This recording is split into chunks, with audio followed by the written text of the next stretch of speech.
In July of 2024, a 23-year-old woman named Jennifer Gubolt, I believe that's how you say her name, she pepper sprayed her 45-year-old Uber driver named Shohel Mahmood on a trip in Manhattan.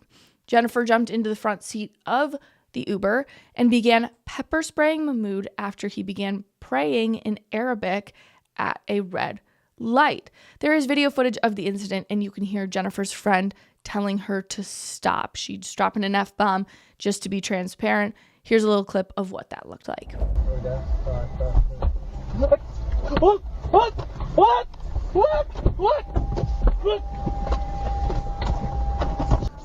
Get him out of this. Get him out. Get him out. Get him out. Why do it? What? Get him out. Why? Why do you do that?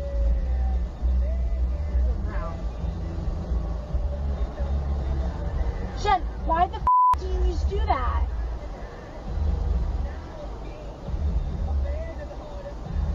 Why did you just do that, Jen? Okay. Why did you just do that? What the Jennifer finally has a sentence for her actions. She was initially charged with a hate crime, but denied that it was race-related. She then entered into a plea deal to a lesser charge of second-degree aggravated harassment, and now her punishment will include 100 hours of community service, alcohol and anti-bias training, because she was inebriated at the time of the accident. And all of this is under the condition that she's not arrested in the next 365 days. If Jennifer completes these terms, she can replead to a violation to avoid a criminal record. Now, naturally, this has divided the internet, with some people saying this was uncalled for and an attack on religious freedom, while others believe they would have acted similarly if they were in that situation and would have felt allegedly fearful for their life. Now, I went on the internet, did some digging to give you both sides so that you can come to your own conclusion. And I pulled up some tweets or posts on X. They're tweets. I'm always going to call them tweets. So I pulled up some tweets that are indicative of where people stand on this debate. Let's start with the people that think that this was hell no, wrong. We had Grant Buttonshaw say, "You are stopped at the light. Get out of the car." Fair point. Fair point. Also, can you get out of the car, though? That is one caveat. Can you? Are the doors locked? Is there a child locked on it? I don't know. Maybe I'm taking it too far.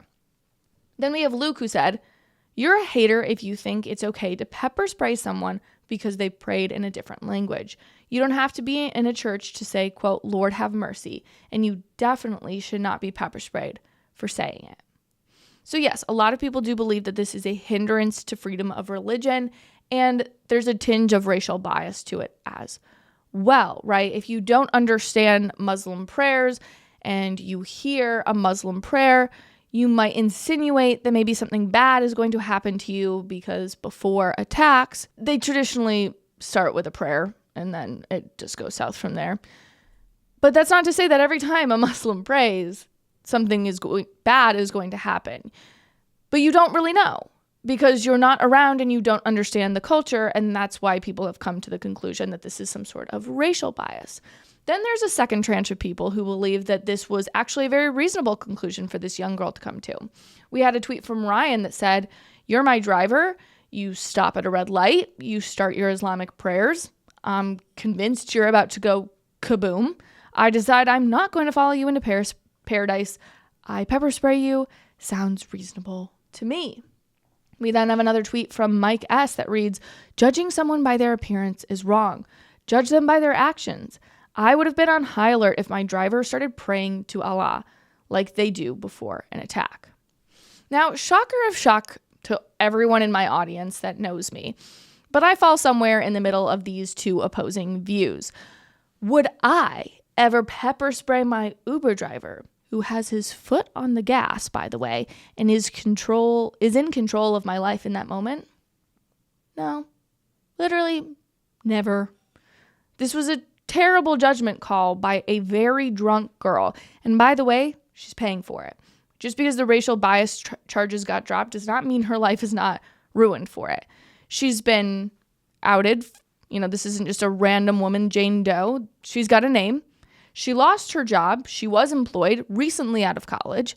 She's probably living at home now. She's admitted to being in therapy.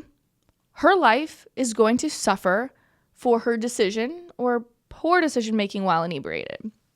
And I'm okay with the idea that there are consequences to your actions.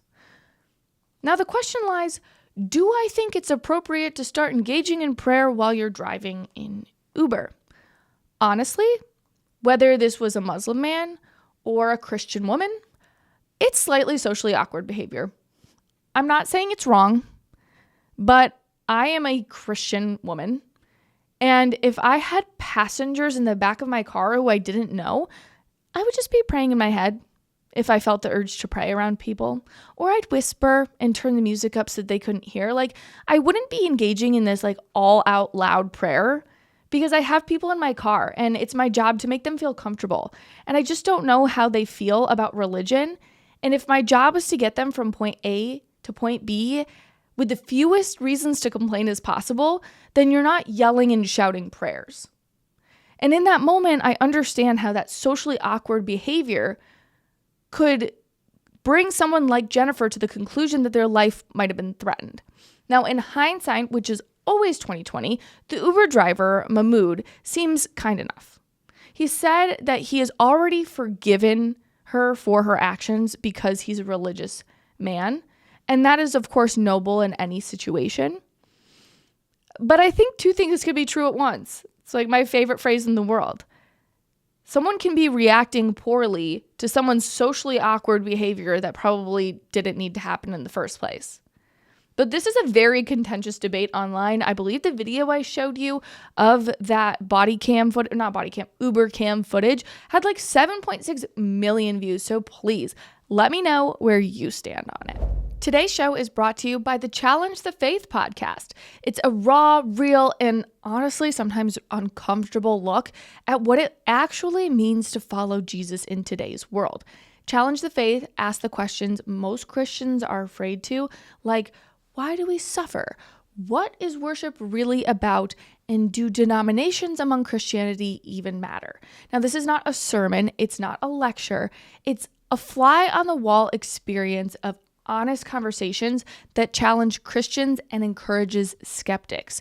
So, new episodes of Challenge of Faith drop every Wednesday, and I will be on the episode dropping Wednesday, April 23rd. I'm actually a co-producer on the show, full transparency, so please go and check out the show. I have linked it in the description, and if you're watching on YouTube, the Challenge of Faith channel is tagged in there as well. And again, if you could, please follow along on our journey, especially on YouTube. It would mean a lot. Thanks so much for watching. If you liked what you heard, please be sure to subscribe and leave a comment about how beautiful, intelligent, and funny I am. And if you want more content, click right over here for more videos and clips of my show. I'll see you back here next time. Bye!